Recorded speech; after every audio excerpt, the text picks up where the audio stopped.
एक बार की बात है, एक छोटे से गांव में राजा प्रताप नाम का एक राजा राज्य करता था। राजा प्रताप बहुत न्यायप्रिय और प्रजा के हित की चिंता करने वाला राजा था।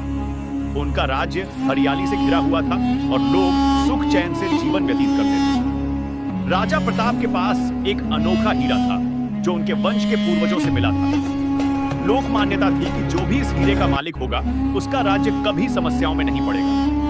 एक दिन एक चोर रात के अंधेरे में महल के खजाने में घुस गया और वह हीरा चुराकर भाग गया। सुबह जब राजा को पता चला कि हीरा चोरी हो गया है तो उन्होंने अपने सैनिकों से कहा, हम सिर्फ हीरा वापस नहीं चाहते बल्कि यह भी चाहते हैं कि चोर को सही रास्ते पर लाया जाए। राजा खुद अपने सैनिकों के साथ चोर की तलाश में निकल पड़े।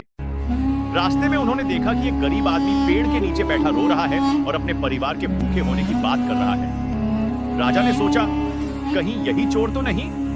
लेकिन उन्होंने उस आदमी से प्यार भरी बातें की और उसकी मदद की।